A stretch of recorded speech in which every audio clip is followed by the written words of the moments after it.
ನಮಸ್ತೆ ಟಿವಿ 20 ಕನ್ನಡ ವಾಹಿನಿಗೆ ಸ್ವಾಗತ. ಮಾನ್ವಿ ತಾಲೂಕಿನ ಸ್ವಾಲಿ ಡೆರೈಟ್ ಯೂತ್ ಮೂವ್ಮೆಂಟ್ ವತಿಯಿಂದ ಕಾಶ್ಮೀರದ ಪಹಲ್ಗಾಮ್ನಲ್ಲಿ ಉಗ್ರರು ಅಮಾಯಕರ ಮೇಲೆ ನಡೆಸಿರುವ ಗುಂಡಿನ ದಾಳಿಯನ್ನು ಖಂಡಿಸಿ ಮಾನ್ವಿ ಪಟ್ಟಣದ ಬಸವ ವೃತ್ತದಲ್ಲಿ ಮೃತರ ಆತ್ಮಕ್ಕೆ ಶಾಂತಿ ಕೋರಿ ಮೇಣದ ದೀಪ ಬೆಳಗಿಸುವ ಮೂಲಕ ಆಕ್ರೋಶ ವ್ಯಕ್ತಪಡಿಸಿದ್ದಾರೆ. ಇದೇ ಸಂದರ್ಭದಲ್ಲಿ ಮಾತನಾಡಿದ ಶೇಖ್ ಫರೀದ್ ಉಮರಿ ಹಾಗೂ ಮೊಹಮ್ಮದ್ ಬೇಗ್ ಮಾತನಾಡಿ, ಕಾಶ್ಮೀರದ ಪಹಲ್ಗಾಮ್ನಲ್ಲಿ ಉಗ್ರರು ಅಮಾಯಕರ ಮೇಲೆ ನಡೆಸಿರುವ ಗುಂಡಿನ ದಾಳಿಯನ್ನು ಖಂಡಿಸುತ್ತೀವಿ ಹಾಗೂ ಅವರ ಕುಟುಂಬಗಳಿಗೆ ದೇವರು ಶಕ್ತಿಯನ್ನ ನೀಡಲಿ. ಈ ದುರ್ಘಟನೆ ಸರ್ಕಾರದ ಭದ್ರತಾ ವ್ಯವಸ್ಥೆಯಲ್ಲಿ ಇರುವ ಗಂಭೀರ ಕೊರತೆಯೊಂದರ ಸೂಚನೆಯಾಗಿದೆ. ದೇಶದ ಪ್ರಜೆಗಳ ಜೀವ ರಕ್ಷಣೆ ಮಾಡಿದ್ದು ಎಂಬ ಭರವಸೆಯೊಂದಿಗೆ ಜನ ಜೀವನ ಸಾಗಿಸುತ್ತಾರೆ. ಆದರೆ ಇಂತಹ ಘಟನೆಗಳ ಬಗ್ಗೆ ಸರ್ಕಾರ ಮತ್ತು ಭದ್ರತಾ ಸಂಸ್ಥೆಗಳು ತಕ್ಷಣಕ್ಕೆ ಎಚ್ಚೆತ್ತುಕೊಂಡು ಸೂಕ್ತ ಕ್ರಮಗಳನ್ನು ಕೈಗೊಳ್ಳಬೇಕು. ಇದೇ ವೇಳೆ ಈ ದುರ್ಘಟನೆಯ ಹಿನ್ನೆಲೆ ಮಾಧ್ಯಮಗಳು ವಾಸ್ತವಿಕ ಪ್ರಶ್ನೆಗಳನ್ನು ಸರ್ಕಾರಕ್ಕೆ ಮಾಡಬೇಕಾಗಿತ್ತು. ಆದರೆ ಕೆಲವು ಮುಖ್ಯಧಾರೆ ಮಾಧ್ಯಮಗಳು ಹಿಂದೂ ಮುಸ್ಲಿಂ ಧ್ರುವೀಕರಣದ ರಾಜಕೀಯಕ್ಕೆ ತಾವೇ ತುತ್ತಾಗಿ ದಿಕ್ಕು ತಪ್ಪಿಸಿರುವುದು ವಿಷಾದಕರ.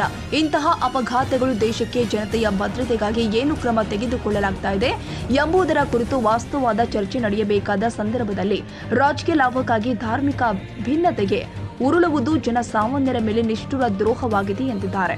ಬಂಧುಗಳೇ, ಈ ದಿನ ನಮ್ಮೆಲ್ಲರಿಗೂ ಸಹ ಅತಿ ದುಃಖದಾಯಕ ದಿನ. ಏಕೆಂತಂದರೆ ಈಗಾಗಲೇ ತಮಗೆಲ್ಲರಿಗೂ ಗೊತ್ತು, ಕಾಶ್ಮೀರದ ಪಹಲ್ಗಾಮ್ನಲ್ಲಿ ನಡೆದಿರುವಂತಹ ಆತಂಕವಾದಿ ಘಟನೆ, ದುಷ್ಕೃತ್ಯ, ಸುಮಾರು 27 ಜನ ಪ್ರವಾಸಿಗರ ಮೇಲೆ ಅಟ್ಯಾಕ್ ಮಾಡಲಾಗಿದೆ. ಆ ಒಂದು ನಿಟ್ಟಿನಲ್ಲಿ ನಾವು ನೋಡಬೇಕಾದ್ರೆ ಇದು ಬಹಳ ದುಃಖಕರ ವಿಷಯ. ಆ ಘಟನೆಯಲ್ಲಿ ಹತರಾಗಿರುವಂತಹ ಎಲ್ಲ ಪ್ರವಾಸಿಗರಿಗೆ ಆ ದೇವರು ಅವರ ಆತ್ಮಕ್ಕೆ ಶಾಂತಿ ನೀಡಲಿ ಮತ್ತು ಅವರ ಕುಟುಂಬಗಳಿಗೆ ಸಹನೆ ತಾಳ್ಮೆ ನೀಡಲಿ ಎಂದು ಪ್ರಾರ್ಥಿಸುತ್ತಾ, ಈ ದಿನ ಸಾಲಿಡಾರಿಟಿ ಯೂತ್ ಮೂವ್ಮೆಂಟ್ ವತಿಯಿಂದ ಈ ಮಾನ್ವಿ ನಗರದಲ್ಲಿ ಈ ಒಂದು ಪಹಲ್ಗಾಮ್ ಘಟನೆಯನ್ನು ಖಂಡಿಸುವ ನಿಟ್ಟಿನಲ್ಲಿ ಈ ದಿನ ನಾವೆಲ್ಲರೂ ಸಹ ಸೇರಿದ್ದೀವಿ. ಇಲ್ಲಿ ಅತ್ಯಂತ ಜಾಸ್ತಿ ನೋಡಬೇಕಾದ್ರೆ ಆಲ್ಮೋಸ್ಟ್ ಆಲ್ ಮುಸ್ಲಿಮ್ಸ್ ಯುವಕರು ಅತಿ ಹೆಚ್ಚಿನ ಸಂಖ್ಯೆಯಲ್ಲಿ ಭಾಗವಹಿಸಿದ್ದಾರೆ. ಇತ್ತೀಚೆಗೆ ಈ 3 ದಿನಗಳಲ್ಲಿ ನಾವು ನೋಡಬೇಕಾದ್ರೆ ಆತ್ಮೀಯರೇ ನೋಡಿ, ಆತಂಕವಾದಕ್ಕೆ ಯಾವುದೇ ಧರ್ಮ ಇಲ್ಲ. ಆತಂಕವಾದಿಗಳು ದೌರ್ಜನ್ಯ ಎಸಗುವಂತ ವ್ಯಕ್ತಿಗಳಿಗೆ ಯಾವುದೇ ಧರ್ಮ ಇರಲ್ಲ. ಯಾವ ಧರ್ಮವೂ ಸಹ ಅವರಿಗೆ ಅವಕಾಶ ಮಾಡಿಕೊಡಲ್ಲ. ಆದರೆ ಇತ್ತೀಚಿನ ದಿನಗಳಲ್ಲಿ ಆಗಿರುವಂತಹ ಈ ದುರ್ಘಟನೆಯ ಹಿನ್ನೆಲೆಯಲ್ಲಿ ನಮ್ಮ ಮಧ್ಯೆ ಧಾರ್ಮಿಕ ವಿಷ ಬೀಜವನ್ನ ಬಿತ್ತುವ ಕೆಲಸ ಆಗ್ತಾ ಇದೆ. ನಾವೆಲ್ಲರೂ ಎಚ್ಚೆತ್ತುಕೊಳ್ಳಬೇಕು. ಆತ್ಮೀಯರೇ, ಈ ದಿನ ನಾವು ನೋಡಬೇಕಾದ್ರೆ ಈ ಒಂದು ಘಟನೆ ನಿಜವಾಗ್ಲೂ ಅತ್ಯಂತ ಹೀನಾಯ ಒಂದು ಘಟನೆ. ಅದು ಯಾರೂ ಸಹ ಅದಕ್ಕೆ ಸಮರ್ಥನೆ ಅಥವಾ ಅದಕ್ಕೆ ಯಾರು ಸಪೋರ್ಟ್ ಮಾಡುವಂಥದ್ದು ಇಲ್ಲ. ಇಲ್ಲಿ ನಾವೆಲ್ಲರೂ ಸೇರಿರುವುದು ಭಾರತೀಯರು. ಇಲ್ಲಿ ಮುಸಲ್ಮಾನಲ್ಲ, ಹಿಂದೂಗಳಲ್ಲ, ಕ್ರಿಶ್ಚಿಯನ್ ಅಲ್ಲ, ನಾವೆಲ್ಲರೂ ಭಾರತೀಯರು. ಹಾಗಾಗಿ ಭಾರತವನ್ನ ಪ್ರೀತಿಸುವುದು ಮತ್ತು ಆ ಭಾರತ ದೇಶಕ್ಕಾಗಿ ದುಡಿಯುವಂತ ಛಲ ಮನಸ್ಸು ನಮ್ಮೆಲ್ಲರೂ ಸಹ ಇರಬೇಕು. ಆತ್ಮೀಯರೇ, ಈ ಒಂದು ರೀತಿಯಲ್ಲಿ ಇಂಥ ಘಟನೆ ಬೇರೆ ಯಾವುದೇ ದೇಶದಿಂದ ಬಂದು ದ್ರೋಹಿಗಳು ನಮ್ಮ ದೇಶದಲ್ಲಿ ನುಗ್ಗಿ ಬರ್ತಾರೆ ಮತ್ತೆ ನಮ್ಮ ದೇಶದ ಪ್ರವಾಸಿಗರ ಮೇಲೆ ದಾಳಿ ಮಾಡ್ತಾ ಇದ್ದಾರೆ ಅಂದ್ರೆ ಇದು ಬಹಳ ಒಂದು ನಾಚಿಕೆಯ ಒಂದು ಘಟನೆ. ಇಂಥ ಒಂದು ಘಟನೆಗೆ ನಾವೆಲ್ಲರೂ ಸಹ ಖಂಡಿಸ್ತಾ ಇದ್ದೀವಿ. ಆತ್ಮೀಯರೇ, ಇನ್ನೊಂದು ಹೇಳಬೇಕಾದ್ರೆ ಈ ಘಟನೆ ಯಾಕಾಗಿ ಆಗ್ತಾ ಇದೆ, ಈಗಾಗಲೇ ನಮ್ಮ ಸಮೀರ್ ಪಾಷಾ ಅವರು ಹೇಳಿದ್ರು, ಅಂದ್ರೆ ಯಾವಾಗ ಚುನಾವಣೆಗಳು ಬರ್ತಾವೆ ಇಂಥ ಘಟನೆಗಳನ್ನ ನಾವು ನೋಡಲಿಕ್ಕೆ ಸಾಧ್ಯ ಆಗ್ತದೆ.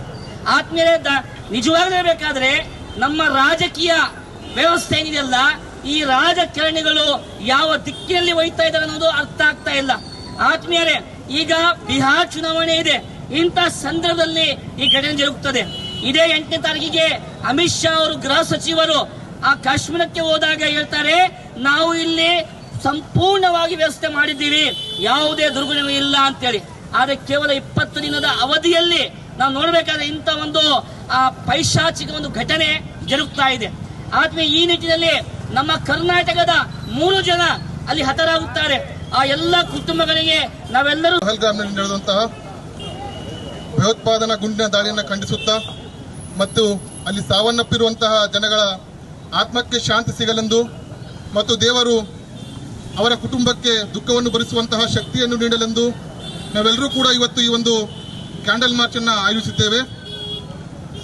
ಈ ಒಂದು ಕೃತ್ಯವನ್ನು ಎಸಗಿರುವಂತಹ ಜಾತಿ, ಧರ್ಮ, ಮನುಷ್ಯತ್ವ ಇಲ್ಲದಂತಹ ಭಯೋತ್ಪಾದಕರನ್ನ ಮತ್ತು ಇದರ ಹಿಂದೆ ಇರುವಂತಹ ಭಯೋತ್ಪಾದನಾ ಸಂಘಟನೆಯನ್ನ ಕೇಂದ್ರ ಸರ್ಕಾರವು ದಯೆ ಇಲ್ಲದೆ ಕೊಲ್ಲುವಂತಹ ಕೆಲಸವನ್ನು ಕೇಂದ್ರ ಸರ್ಕಾರ ಮಾಡಬೇಕು. ಅದರ ಜೊತೆಯಲ್ಲಿಯೇ ನಾವೆಲ್ಲರೂ ನೋಡ್ತಾ ಇದ್ದೇವೆ. ಈಗಾಗಲೇ ನಮ್ಮ ಮೌಲಾನಾ ಸಾಬ್ ಕೂಡ ಹೇಳಿದ್ರು, ಕೇಂದ್ರ ಸರ್ಕಾರವು ಇಂಡಸ್ ವಾಟರ್ ಟ್ರೀಟಿ ವೀಸಾವನ್ನ ಮತ್ತು ಅದೇ ರೀತಿಯಾಗಿ ಕ್ರಾಸ್ ಬಾರ್ಡರ್ ಸೇವೆಯನ್ನ ಸ್ಥಗಿತಗೊಳಿಸಿದೆ. ಇದು ಒಂದು ಸ್ವಾಗತಾರ್ಹ ಕ್ರಮ. ಅದರ ಜೊತೆಯಲ್ಲಿಯೇ ನಮ್ಮ ದೇಶದಲ್ಲಿ ಸೈನ್ಯದಲ್ಲಿರುವಂತಹ ಖಾಲಿ ಹುದ್ದೆಗಳನ್ನ ಭರಿಸುವುದರ ಮೂಲಕ, ಆ ಒಂದು ಖಾಲಿ ಹುದ್ದೆಗಳನ್ನು ಭರಿಸುವುದರ ಮೂಲಕ ನಿಯೋಜನೆಗೊಂಡಿರುವಂತಹ ಸೈನಿಕರನ್ನ ಸೂಕ್ಷ್ಮ ಮತ್ತು ಅತಿ ಸೂಕ್ಷ್ಮ ಸ್ಥಳಗಳಲ್ಲಿ ನಿಯೋಜಿಸುವುದರ ಮೂಲಕ ಇಂತಹ ಕೃತ್ಯಗಳು ಮತ್ತೊಮ್ಮೆ ಮರುಕಳಿಸದಂತೆ ನೋಡಿಕೊಳ್ಳುವ ಕೆಲಸವೂ ಕೂಡ ಕೇಂದ್ರ ಸರ್ಕಾರ ಮಾಡಬೇಕು. ಇವತ್ತು ಆರ್ಟಿಕಲ್ 370 ತೆಗೆದು ನಾವು ನಾರ್ಮಲ್ ಸಿಯನ್ನ ತಂದಿದ್ದೇವೆ. ಜಮ್ಮು ಕಾಶ್ಮೀರವನ್ನ ಒಂದು ಪ್ರವಾಸಿ ತಾಣವಾಗಿ ಮಾಡಿದ್ದೇವೆ ಅಂತೇಳಿ ಅಮಿತ್ ಶಾ ಅವರು ಮತ್ತು ಪ್ರಧಾನಮಂತ್ರಿ ಅವರು ಹೇಳ್ತಾ ಇದ್ದಾರೆ. ನಾವು ಈಗ ಒಂದು ತಿಂಗಳ ಹಿಂದೆ ನಾವು ನೋಡ್ತಾ ಇದ್ದೇವೆ, ಪಾರ್ಲಿಮೆಂಟ್ ನಲ್ಲಿ ನಮ್ಮ ಹೋಮ್ ಮಿನಿಸ್ಟರ್ ಅವರು ಹೇಳಿದ್ರು, ನಾವು ಎಲ್ಲಾದ್ರೂ ಟೆರರಿಸ್ಟನ್ನ ಕಂಡ್ರೆ ಅವರ ಕಣ್ಣುಗಳ ಮತ್ತೆ ಗುಂಡನ್ನು ಇಟ್ಟುಕೊಳ್ಳುತ್ತೇವೆ ಅಂತ ಹೇಳಿದ್ರು. ಆದ್ರೆ ಅದೇ ಹೇಳಿದ ಒಂದೇ ತಿಂಗಳಲ್ಲಿ ಇಂತಹ ಒಂದು ಕೃತ್ಯ ಎಸಗಿದಂದ್ರೆ ಅಲ್ಲಿ ಆಗಿರುವಂತಹ ಗುಪ್ತಚರ ವೈಫಲ್ಯತೆ. Syed Khader Basha, TV 20 Kannada news, Manvi. ಕನ್ನಡಿಗರ ಮೆಚ್ಚಿನ ನಿಮ್ಮ ಟಿವಿ 20 ಕನ್ನಡ ವಾಹಿನಿ ಇದೀಗ ಟಿವಿಯಲ್ಲಿ ಲಭ್ಯ.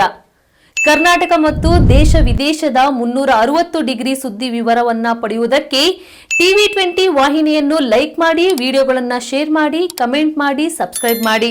HCN ಕೇಬಲ್ 842 ನಂಬರ್ನಲ್ಲಿ ಹುಕ್ಕೇರಿ ತಾಲೂಕು ಹಾಗೂ ಸಂಕೇಶ್ವರದ ಸುತ್ತಮುತ್ತಲಿನ ಹಳ್ಳಿಗಳಲ್ಲಿ ಲಭ್ಯ. PCN ಕೇಬಲ್ 129 ನಂಬರ್ನಲ್ಲಿ ಹಾರುಗೆರೆ ಸುತ್ತಮುತ್ತಲಿನ ಹಳ್ಳಿಗಳಲ್ಲಿ ಲಭ್ಯ. ರಾಯಬಾಗ್ ಡಿಜಿಟಲ್ ಚಾನೆಲ್ ಕೇಬಲ್ 80ನೇ ನಂಬರ್ನಲ್ಲಿ ರಾಯಬಾಗ ತಾಲೂಕಿನ ಸುತ್ತಮುತ್ತಲಿನ ಹಳ್ಳಿಗಳಲ್ಲಿ ಲಭ್ಯ. UDCN ಕೇಬಲ್ ನೆಟ್ವರ್ಕ್ ಉಗಾರ ಸುತ್ತಮುತ್ತಲಿನ ಹಳ್ಳಿಗಳಲ್ಲಿ ನಿಮ್ಮ ಟಿವಿ 20 ಕನ್ನಡ ವಾಹಿನಿಯೂ ಲಭ್ಯ.